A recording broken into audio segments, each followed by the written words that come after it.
Mes licornes, allez chercher votre tasse de thé. Aujourd'hui, on va parler people et on va parler de l'affaire Blake Lively versus Justin Baldoni. Et vous allez le voir, j'ai pas mal de choses à dire. Allez, on se retrouve après ça.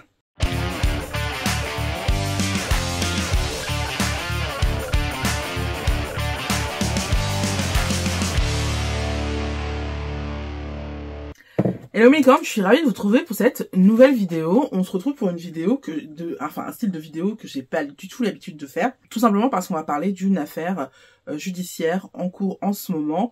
Et on va parler notamment d'une plainte pour harcèlement LL. T'as compris, je peux pas le dire, sinon je vais me faire traquer par YouTube. Et vous allez voir dans cette vidéo pourquoi, à titre personnel, en tant que féministe pourtant, et en tant que meuf toujours la première à faire des hashtags men are trash et tout, pourquoi, pour le coup, je ne soutiens absolument pas Blake Lively et je pense sincèrement qu'il faut arrêter de la soutenir et qu'il faut se rendre à l'évidence et comprendre qu'en fait, elle se fout un petit peu de notre figure. Voilà. Du coup, j'ai pris mes petites notes et tout de suite, on va pouvoir rentrer dans le vif du sujet, à savoir que l'article en rapport avec cette vidéo aujourd'hui, c'est un article de blog dans lequel je vous explique pourquoi j'ai arrêté de regarder des films pour adultes. Vous allez le voir, c'est un rapport direct avec l'affaire. Donc du coup, si vous voulez voir cet article, n'hésitez pas à aller voir dans la description, j'ai mis le lien et vous pourrez tout simplement aller plus loin avec cet article de blog. Du coup, pour traiter cette vidéo, dans une première partie, je vais vous situer les faits tout simplement et dans cette partie, je vais largement m'appuyer sur le travail d'une autre youtubeuse qui s'appelle Gossip Gloss, que je suis depuis des années maintenant et avec qui je parle de temps en temps off, mais vite fait, hein, vite fait. C'est pas non plus, on n'est pas potes quoi. Mais voilà, Julie, si tu passes par là, sache que si tu as un pic d'audience, tu me le dois un peu. Non, je plaisante. Mais donc, évidemment, je vais vous mettre les vidéos qu'elle a faites sur le sujet en description parce que elle explique extrêmement bien l'affaire, elle prend point par point et elle décortique le truc et surtout elle nous traduit en fait les pièces ajoutées au dossier. Ensuite, dans une deuxième partie, je vais vous expliquer point par point pourquoi moi dès le départ j'y croyais pas et que ensuite les éléments apportés par Justin m'ont donné totalement raison. Ensuite, je vais vous donner mon interprétation de l'affaire, pourquoi ça en arrive là, selon moi, selon mon point de vue et selon ce que j'ai compris de l'histoire. Et enfin, on va avoir une conclusion que vous allez voir qui va être un petit peu salée, mais que j'assume. Peut-être que l'avenir me donnera tort, mais pour le coup, pour le moment, de ce que je vois, de ce que je vois, c'est encore pire que ce que je pensais, vous voyez. Vous allez voir pourquoi je dis ça, mais en fait, finalement, c'est de pire en pire, et je me rends compte qu'en fait, on est vraiment face à une manipulatrice, quoi. Et que finalement, selon ce que je ressens et ce que je pense de l'affaire, on se retrouve totalement face à quelqu'un qui utilise le mouvement féministe pour s'en prendre à quelqu'un qui en plus appartient à ce mouvement féministe. Vous verrez plus tard pourquoi, alors qu'elle-même n'a jamais soutenu ce mouvement. Donc voilà, dans cette vidéo, on va parler de tout ça. Pour être tout à fait honnête avec vous, j'ai longtemps hésité avant de cette vidéo parce que je me suis dit que c'est pas body positive. Même si vous allez voir à un moment donné, on parle de ça, on parle de grossophobie. C'est quand même pas le sujet principal. Par contre, on parle de féminisme. Et comme je le dis souvent, le body positive et le féminisme, en fait, c'est un peu la même bataille. D'ailleurs, je vous ai fait une vidéo dernièrement pour vous expliquer pourquoi. Et pourquoi faut faire attention au retour de bâton qu'on a en ce moment avec l'élection de Trump et compagnie. Donc j'ai beaucoup hésité avant de faire cette vidéo, mais je me suis dit que c'était important de la faire quand même. Non seulement parce qu'il y a un lien entre le body positive et le féminisme, mais aussi parce que en fait je pense que cette affaire dessert énormément les femmes, et qui dit que ça dessert les femmes, eh ben ça dessert également la cause body positive. Donc voilà pourquoi je vous fais cette vidéo, même si c'est pas normalement dans ma ligne éditoriale, eh ben on va quand même la traiter. Donc on va commencer par la partie 1 qui est l'affaire Blake Lively et Justin Baldoni. Donc tout d'abord, il faut savoir de qui on parle. On parle de Blake Lively, qui est, je sais que vous savez, mais l'interprète de Serena dans Gossip Girl. Et on parle d'un autre côté de l'interprète d'un des personnages de Jane the Virgin. Vous savez, le beau gosse de Jane the Virgin.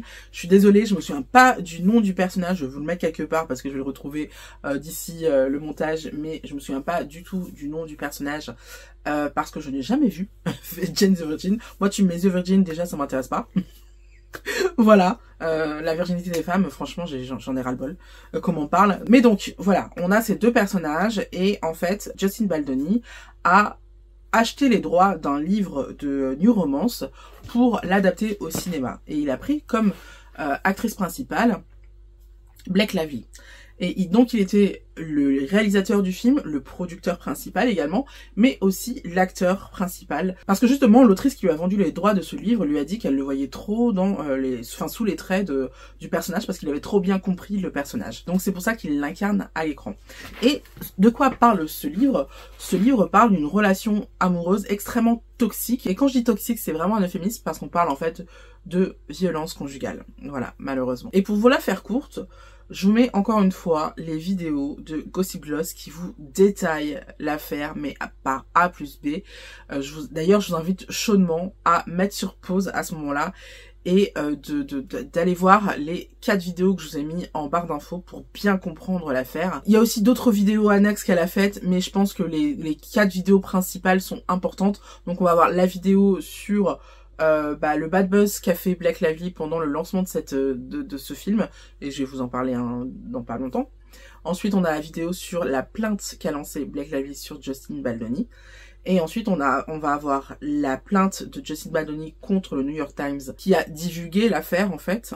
Et ensuite, la plainte de Justin Baldoni contre Blake Lively pour diffamation. Mais donc, très rapidement, soit pour celles qui ont déjà vu la vidéo, soit pour celles qui n'ont pas envie de rentrer dans le détail, et du coup, vous allez devoir me croire sur parole. C'est dommage, on avait vraiment regardé les vidéos en question. Mais donc, bref. Ce qui s'est passé, c'est que, déjà, premièrement, au moment du lancement de ce film, Blake Lively a eu un énorme bad buzz parce que, au lieu de parler du sujet principal du film, qui est quand même les violences conjugales, elle a voulu faire passer ce film comme un livre sur une relation amoureuse intense et où il y a des hauts et des bas. Le personnage principal est fleuriste, donc elle disait allez chercher vos fleurs, allez chercher vos amis, et aller au cinéma. Enfin voilà, un truc super léger, super au-dessus de la tête, quoi, vraiment un truc un peu lunaire, où en fait elle prenait pas la mesure du film qu'elle était en train de défendre. Et non seulement les fans se sont rendus compte que pendant la promo il y avait non seulement Blake Lively et l'équipe du film qui faisait une promo, mais de son côté en fait tout seul Justin faisait aussi la promo, sauf que Justin, quand il défendait le film, il parlait de violence conjugale. Il parlait bien de l'importance du truc et comment il a voulu rendre le personnage principal masculin humain pour mettre en fait l'accent sur le fait que c'est pas des monstres qui font ça, que c'est vraiment des gens comme tout le monde, et qu'en fait ce problème de violence conjugale est insidieux et que n'importe qui, même ceux qu'on croit pas, peuvent avoir des gestes violents envers leur compagne. Et en fait il a fait un appel en disant que si un homme se reconnaissait dans ce personnage, qu'il n'hésite pas à faire appel à des professionnels parce que finalement son comportement est toxique et mauvais, mais c'est pas une fatalité et c'est pas pour autant que ça veut dire qu'il est un monstre. L'approche était extrêmement pertinente, ce qui n'est pas étonnant, vous verrez plus tard pourquoi je dis ça, mais voilà, c'était le seul qui parlait vraiment de violence conjugale. Tout le reste de l'équipe parlait que d'amour, de romantisme, de fun, de mode aussi. On a beaucoup parlé de mode parce que sachez qu'en fait au moment de la sortie du film, beaucoup de fans du livre ont été totalement choqués par le style vestimentaire du personnage principal, qui n'est pas censé porter du Louboutin ou des trucs comme ça, et on verra plus tard d'où ça vient en fait ça. Et donc voilà, on avait une promo totalement superficielle d'un côté et un peu plus profonde d'un autre côté. Et ensuite, juste avant Noël, les avocats de Blake Lively ont déposé plainte contre Justin Baldoni et sa maison de production pour harcèlement sexuel et pour avoir lancé une campagne pour la dénigrer. Excusez-moi, je mets un pull parce que il fait pas très chaud. Il faisait moins froid que la dernière fois que j'ai tourné, mais pas non plus de quoi faire une vidéo en t-shirt, hein, faut pas non plus déconner. Et en fait, dans cette plainte, elle mettait des preuves accablantes contre Justin Baldoni et elle lançait des accusations assez graves à l'encontre de Justin Baldoni, où elle décrivait des scènes assez malaisantes en fait. Encore une fois, on va pas aller dans les détails, donc je vous invite vraiment à regarder la vidéo de Gossip Gloss. Dans un troisième temps, on a eu la réponse de Justin Baldoni qui n'a pas tardé parce qu'on a eu la plainte juste avant Noël. En fait, ça coïncide à une période où en fait, il y a une pause de Noël aux États-Unis. Et pendant 15 jours à peu près, il se passe absolument rien médiatiquement. Donc en fait, en déposant cette plainte à ce moment-là, il savait que ça allait faire un bruit retentissant. Mais heureusement, les avocats de Justin Baldoni n'ont pas tardé et ont attaqué en justice le magazine qui a révélé l'affaire, qui s'appelle le New York Times, pour avoir publié une dite enquête, alors que l'enquête n'était qu'à charge. Et en fait, dans cette plainte, qui encore une fois est détaillé par Gossip Gloss, on voit que en réalité les preuves qu'avait avancé Blake Lively étaient tronquées. Donc c'est-à-dire qu'on n'avait qu'une partie des preuves et les trucs qui étaient coupés, c'est les non je déconne. Donc en fait l'équipe juridique de Blake Lively a isolé des passages pour faire croire qu'en fait les publicistes de Justin Baldoni se gargarisaient en fait de ce qui arrivait à Blake Lively, alors qu'en réalité ils étaient juste en train de se dire en fait c'est fou ce qui se passe parce qu'en vrai on n'y est pour rien. C'est elle qui fait ça toute seule comme une grande. Et dans cette plainte, on commence à comprendre en fait les vrais tenants, les aboutissants et ce qui s'est vraiment passé dans le film. Pourquoi en fait Justin Baldoni avait de toute évidence envie de mettre l'accent sur les violences conjugales et pourquoi en fait c'est devenu un film totalement superficiel et qui passe à côté de son sujet. En fait, on se rend compte dans cette plainte que Blake Lively a pris le contrôle du film et qu'en fait, comme c'est un grand nom, elle a exigé de pouvoir voir les rushs et tout et finalement, elle a fait son propre montage. Je me souviens à la sortie que beaucoup de gens qui ont adoré le livre ont dit que en fait, ils ont pas du tout aimé le film parce que justement il était totalement vide de propos et qu'il était vidé de sa substance en fait, et donc là on comprend pourquoi. Et enfin on a Justin Baldoni qui porte plainte contre Blake Lively et qui prend point par point ce qu'elle lui reproche et qui en parallèle met sur internet les rushs des moments des films en fait où elle lui reprochait d'avoir fait du harcèlement sexuel. Par exemple on a cette scène où en fait ils sont en train de danser et c'est une scène en fait où on n'est pas censé entendre leur dialogue mais on est censé les voir se rapprocher, passer un bon moment et tout. Et dans sa plainte, Blake Lively disait qu'il était en train de la renifler et tout, et qu'il disait qu'il les sentait bon, qu'il adorait et tout, qu'elle était sexy, alors qu'en fait on entend ce qu'ils disent dans les rushs, et en fait il dit pas du tout ça, c'est juste un moment, elle dit qu'elle doit sentir mauvais à cause de je ne sais plus quoi, il lui a dit non, ça sent très bon. Enfin bon, clairement, même si factuellement ce qu'elle dit s'est passé, puisqu'il lui a senti les cheveux et qu'il lui a dit qu'elle sentait bon, en fait on voit qu'elle sort totalement les trucs du contexte, et qu'elle en fait tout un flanc. Voilà pour les faits. Voilà, maintenant on va pouvoir passer à la partie 2, je vais vous expliquer pourquoi, moi dès le départ, j'ai trouvé que ça pue. La première des raisons, c'est que vous me connaissez en tant que créatrice de contenu, mais vous le savez, avant ça, j'ai créé et géré un magazine, et donc j'ai plusieurs fois organisé non seulement des shootings, mais aussi des tournages. Et donc, je sais comment ça se passe sur un plateau, et je sais que elle utilise la méconnaissance du grand public pour faire croire qu'en fait, il faisait des choses qu'il n'était pas censé faire, alors que je suis pas d'accord. Il y a un truc qu'il faut bien comprendre, c'est que sur ce film, Justin est le producteur principal et le réalisateur, et en plus le rôle principal masculin. Ce qui, effectivement, lui donne beaucoup de pouvoir, mais pour que ça se fasse autrement, il aurait fallu qu'elle achète les droits d'adaptation et qu'elle monte une équipe autour de ce film et qu'elle travaille sur ce film depuis 5 ans comme l'a fait Justin Baldoni. Mais il se trouve que c'est Justin Baldoni qui a acheté les droits de ce livre et il se trouve que c'est Justin Baldoni qui travaille depuis 5 ans sur ce film. Donc ne lui en déplaise, c'est lui le boss du patron et c'est lui qui décide ce qu'il veut montrer dans son film ou pas. C'est sa vision du film qui doit être mise en image, et heureusement. Et dès le départ, quand elle parle par exemple du fait qu'il y avait une scène, en fait sa scène d'accouchement où elle était en train d'accouchement et que Justin Baldoni a proposé, je crois que c'est même pas la scène qu'ils ont gardée, mais a proposé le fait que pendant son accouchement en fait elle arrache sa chemise. Oui, c'est absurde. Sauf que il se trouve que c'est ce qu'a vécu Justin Baldoni pendant l'accouchement de son enfant. Ou alors c'est le coproducteur qui produit avec lui le film, je sais plus, mais c'est l'un des deux qui a vécu ça, et il se trouve qu'il a voulu représenter ça dans son film. Donc elle peut trouver ça absurde, mais c'est pas du harcèlement sexuel, dans la mesure où c'est quelque chose qui veut montrer dans ce film, parce que c'était une scène hyper forte et tout, que ça l'a marqué, et voilà, c'est sa vision du film.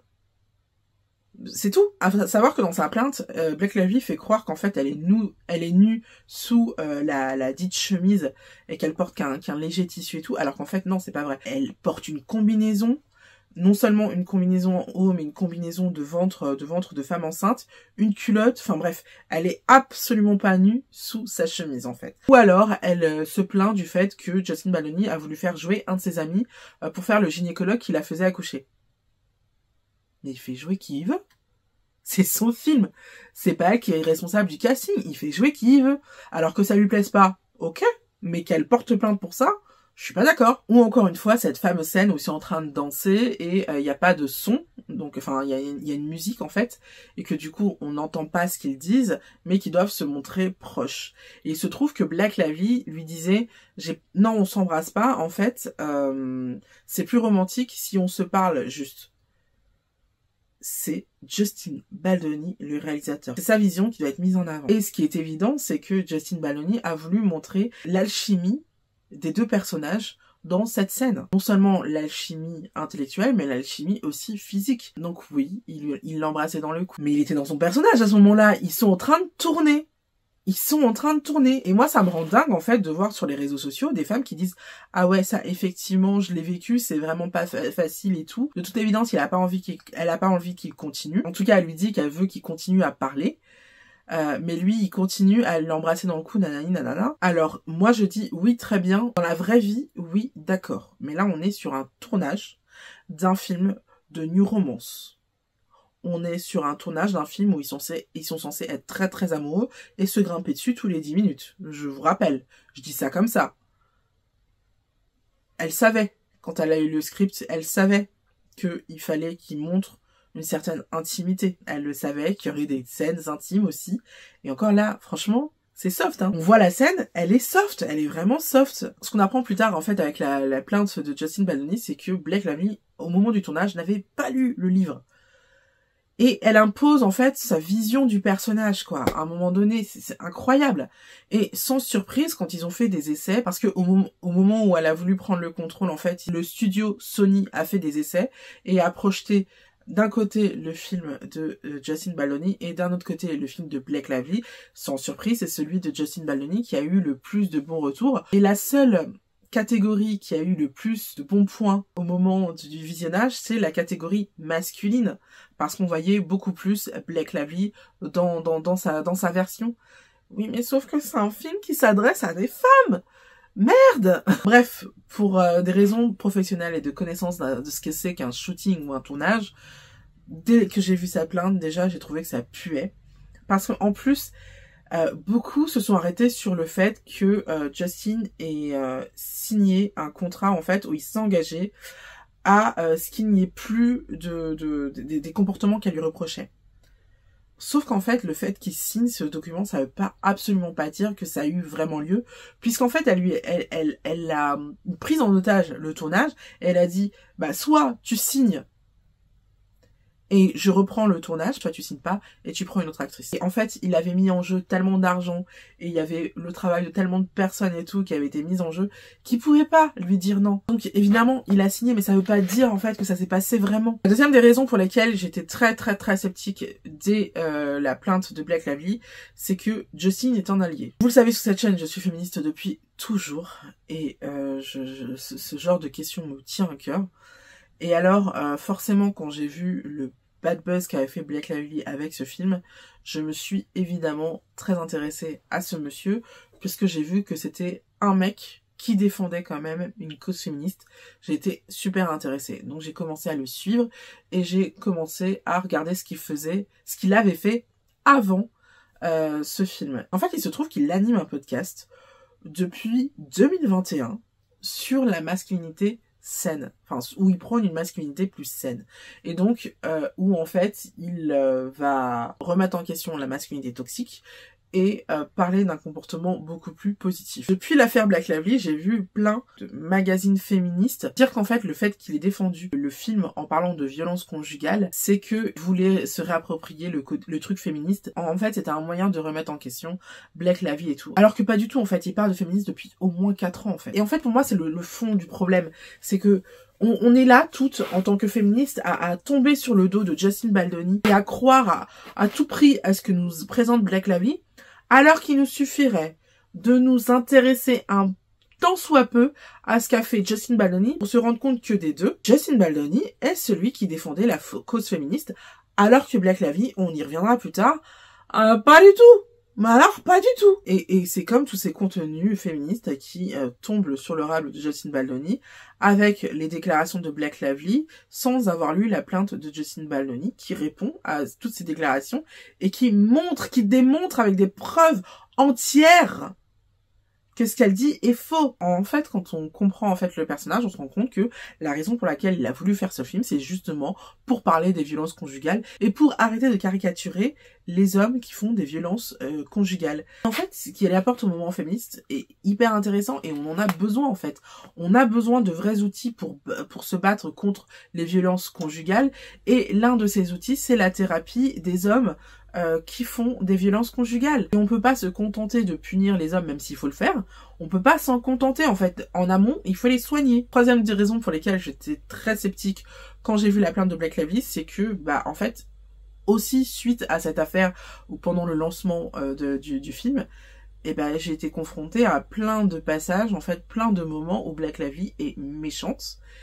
Et j'ai lu plein d'anecdotes de tournage où en fait on se rend compte que Blake Lively est très difficile en tournage. Je me souviens aussi en tant que journaliste à des news que j'ai dû faire d'elle quand je travaillais par exemple pour Melty, où en fait elle disait des trucs du genre ouais, quand je porte des talons j'ai l'impression d'être un drag queen, où elle a cette tendance en fait à dénigrer les autres. Vous voyez ce que je veux dire? Dans ses propos, elle est pas très cool, sincèrement. Et d'ailleurs, la plupart de ses co-stars, soit elle a eu des histoires d'amour avec, soit, en fait, ils se détestent.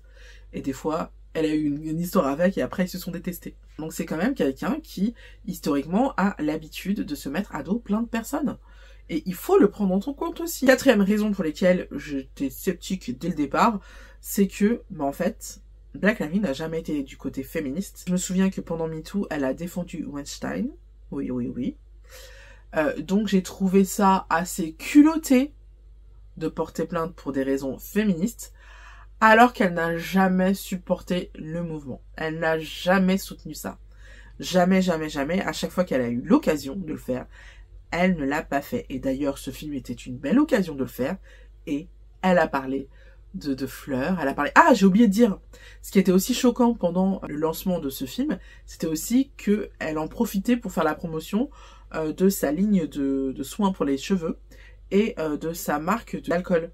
Alors que, on le sait, l'alcool joue un rôle prépondérant dans les violences conjugales. C'était un peu moyen, quoi. Donc, du coup, passons à la partie 3, qui est mon interprétation et comment, selon moi, les choses se sont plutôt déroulées. Moi, la vérité, c'est que comme son mari sortait un film hyper important qui est Deadpool, elle a voulu faire une sortie simultanée avec son film à elle. C'est pour ça qu'elle a essayé de récupérer le film, de se réapproprier le film. Le fait est que Blake Lively est un nom beaucoup plus important que Justin Baldoni, et on le voit tout simplement dans la couverture médiatique qu'on a. Heureusement que Justin Baldoni a les preuves qui l'innocente, parce que sinon il serait pas dans la merde. Et donc elle a voulu prendre le contrôle du film, sauf que le problème c'est que Blake Lively est quand même quelqu'un de superficiel. Rien que le fait de savoir qu'elle s'est mariée sur une plantation, ça te plante le décor. Voilà, c'est pas quelqu'un qui va réfléchir à la profondeur des choses, et c'est pas quelqu'un du coup qui a réfléchi à la profondeur du livre de Colleen Hoover, sachant qu'en plus, alors elle se dit fan de romance, avant de tourner, elle n'a jamais lu le livre. Donc, elle cherche à récupérer le contrôle d'un film alors qu'elle n'a pas lu le livre dont il est tiré. Enfin, c'est quand même assez gros. Et elle cherche en plus sur le plateau à imposer sa vision du film alors qu'elle ne connaît pas le matériel de base. C'est lunaire. Mais comme c'est Blake Lively, qu'elle a un nom important comme je l'ai dit tout à l'heure, en fait elle a eu gain de cause sur le fait de récupérer le film, puisque c'est son montage qui a été gardé par les studios Sony. Mais évidemment, comme elle avait une vision superficielle du film, en fait, sur le lancement, elle s'est totalement affichée, parce que, en fait, elle était totalement à côté de la plaque de l'essence du film, alors que Justin Baldoni, de toute évidence, avait bien compris de quoi parlait le film. Et en fait, pour moi, Blake Lively cherche à détourner le regard du bad buzz dont elle a fait l'objet, en accusant Justin d'un crime que la base fan de Justin lui aurait pas pardonné. C'est-à-dire que un crime sexiste, pour les gens qui suivent Justin Baldoni, pas forcément un sentiment de trahison. Et surtout, ce que j'ai noté, c'est que quand on voit, par exemple, la moquerie que Ryan Reynolds a fait dans son propre film Deadpool par rapport à Justin Baldoni, et aussi les remarques qu'on a eues pendant le lancement du film, Blake Lively a beaucoup parlé du fait que Justin Baldoni l'aurait body shamé en demandant le poids qu'elle fait parce qu'elle venait d'accoucher, nanani nanana. Sauf qu'en fait on apprendra que Justin Baldoni a des problèmes de dos et qu'il était en train de s'entraîner et qu'il avait besoin de savoir le poids qu'il avait besoin de soulever pour savoir s'il était capable de le faire déjà, et pour pouvoir s'entraîner assez pour le faire, ce qui est absolument entendable. Hein. Et moi, ce que ça me raconte, c'est qu'en fait, je trouve que ils font un gros pataquès de cette question, quel poids tu fais? Mais c'est un non-sujet, en fait.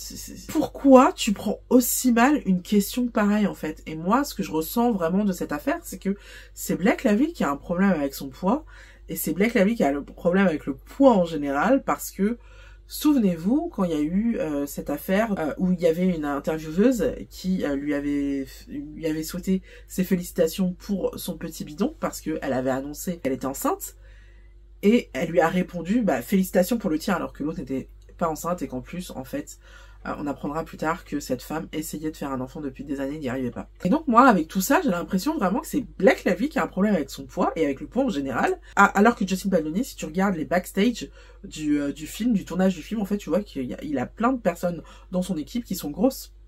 C'est pas forcément le cas de Blake Lively, tu vois. Pour le coup, je digresse un petit peu, mais pour moi, c'est Blake Lively qui a un problème avec son poids et avec le poids en général. Et qui a très mal pris le fait qu'il pose cette question, alors que c'était juste pour savoir comment s'entraîner pour pouvoir tourner cette scène du porté. Alors dans sa plainte, Blake Lively dit qu'il n'avait pas du tout de scène de porté dans le film, et on apprendra plus tard que si, il y avait une scène. D'ailleurs, je crois qu'on a eu le script, et en plus, il nous apprend que en fait, c'est Blake Lively qui a décidé de couper cette scène. Parce que, bah voilà, ça lui rappelait cette question-là. Enfin, c'est quand même ouf. Pour moi, ça dépend vraiment le personnage, quoi. Je pense que c'est elle qui a un problème avec son image. En conclusion, me concernant, pour moi, Blake Lively n'est pas du tout digne de confiance.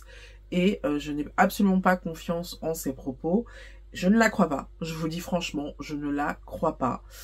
Et pour le moment, tout me dit que j'ai raison de ne pas la croire. Parce qu'en fait, tout est déformé, tout est amplifié. Et franchement, pour en revenir à cette scène de danse où moi ça me fait, en fait, je viens tout juste de voir un article où une femme dit qu'elle comprend Blake Lively. Pardon, mais je suis désolée, mais c'est bien beau d'être féministe, mais à un moment donné, tu es actrice, tu dois jouer un personnage qui est folle amoureuse d'un mec. À un moment donné, tu sais que il va y avoir des scènes d'intimité. Surtout si en plus c'est un film qui adapte un livre de New Romance. Pardon, hein. Et si t'es pas capable d'accepter ça, mais t'as rien à faire en tant qu'actrice. Moi, personnellement, j'adorerais la croire.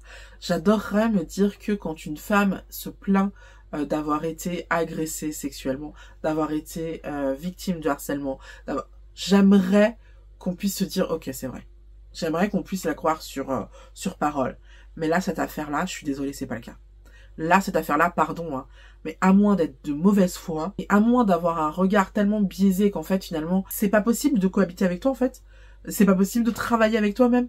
Parce que si, franchement, en tant qu'actrice, tu te plains de ça, c'est pas possible de travailler avec toi, en fait. Bref, j'aurais aimé qu'on croie les femmes d'office. Sincèrement, je plaide pour une prise en compte de la parole des femmes et de croire plus les femmes. Mais là, pardon, mais non, quoi. Non. Juste non. Comme je vous l'ai dit tout à l'heure, je suis la première à mettre des hashtags men are trash parce que je trouve qu'effectivement, une grande majorité des hommes,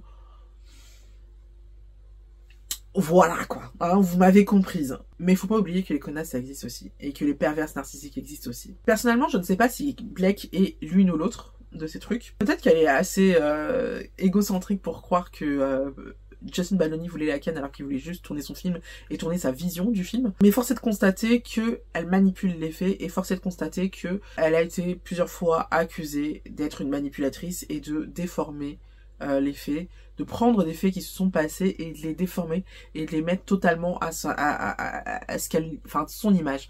Donc je sais pas si c'est un problème psychologique qu'elle a, qui est qu'elle prend mal les choses et que du coup elle va prendre. Vous voyez ce que je veux dire? Des fois, il se passe des trucs, factuellement ça s'est passé, mais en fait, c'est tourné de manière à ce que ce soit malsain. Vous voyez ce que je veux dire? Donc il y a des personnes comme ça. Parfois, ces personnes sont sincères, mais il se trouve que quand tu regardes les faits avec un œil totalement externe, bon, en fait, bah non, pas du tout. Alors oui, c'est vrai que dans les affaires d'harcèlement sexuel, on a souvent cette sensation que non, pas du tout. Mais là, clairement, on a les images. On sait, on voit... elle l'accuse d'être entrée dans sa caravane alors qu'elle allaitait ses enfants. On a les textos où elle lui dit « je suis en train d'allaiter, mais viens quand même ». et il lui dit attends, je mange, je finis de manger, je viens après. Donc en fait, elle avait largement le temps de finir, ou en tout cas de se préparer à son arrivée. Bref, je pense que Blake Lively cherche à nous manipuler. Comme je vous l'ai dit, je pense que c'est parce que elle veut garder sa bonne image et que du coup, elle s'en prend à Justin Baldoni pour faire croire que c'est un mauvais garçon. Malheureusement pour elle, il a des preuves. Je sais pas comment elle n'a pas anticipé ça, mais malheureusement pour elle, il a les preuves de ce qu'il avance, et alors qu'elle, elle avance des preuves tronquées. Forcément, ça ne va pas en sa faveur. Donc pour toutes ces raisons, je ne soutiens pas Blake Lively et je pense que vous ne devriez pas non plus. Je pense sincèrement qu'il faut arrêter de soutenir ce genre de dossier, que ce soit elle ou que ce soit Amber Heard par exemple. Je sais que beaucoup de féministes la défendent encore. Je suis désolée, je suis catégorique, son procès a démontré par A plus B, et moi j'ai regardé tous les procès, donc je peux vous dire que je me suis tapé les audiences et tout. Donc son procès a démontré qu'Amber Heard a cherché à se venger de Johnny Depp, qui a refusé de lui payer un divorce comme elle l'exigeait. Et dire ça, c'est factuel. Il y a un procès qui le dit. Et oui, Johnny Depp a également dû lui verser des dommages et intérêts, mais c'était minime par rapport à ce que Amber Heard était. C'est une manière de dire Johnny Depp n'est pas tout blanc non plus, mais quand même tu pousses. Voilà de manière vulgarisée ce que dit le procès de Johnny Depp et Amber Heard. Donc je pense sincèrement qu'il faut qu'on arrête de défendre ce genre de meuf, parce que ça nous dessert. En tant que féministe, on n'a pas besoin, il y a assez d'histoires dures, d'histoires claires, nettes et précises, pour ne pas avoir à défendre des filles qui sont de toute évidence manipulatrices, qui sont connues pour ça, et qui se servent totalement du féminisme pour nuire aux mecs de qui elles veulent se venger, quoi. Il faut arrêter.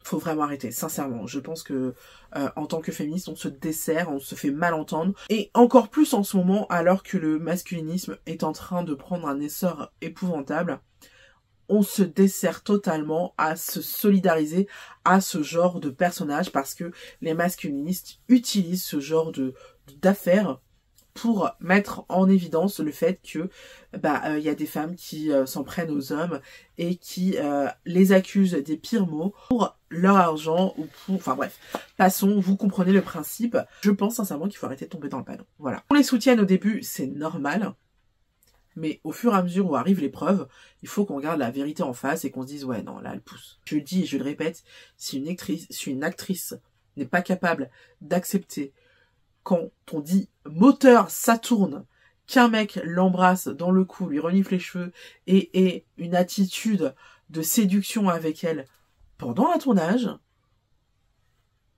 elle n'a rien à faire sur un plateau de tournage. Je suis désolée. Et je vais vous dire franchement, pour moi, la plus grosse erreur de Justin Baldoni, c'est d'avoir été trop gentil. Dès le départ, quand on regarde sa plate en fait, et quand on regarde les échanges qu'ils ont eus, dès le départ, il était hyper gentil. Et dès le départ, quand elle disait des trucs, quand elle proposait des trucs, il disait ouais, c'est bien, on va y réfléchir, on va voir ce qu'on peut faire, nanana, nanana. Et je pense que dès le départ, il aurait dû lui dire non. Sauf si son idée était bonne, mais dès le départ, je pense qu'il aurait dû recadrer les choses et lui faire comprendre que il est le réalisateur, il est le producteur, et qu'elle, c'est l'actrice principale, rien d'autre. Du coup, voilà pour mon analyse sur l'affaire Justin Baldoni Blake Lively. J'espère que la vidéo vous a plu, c'est qu'à n'hésitez pas à me le dire dans les commentaires, n'hésitez pas à mettre un petit like. Je vous fais plein de bisous, je vous dis à la semaine prochaine et je vous embrasse très fort, bye bye.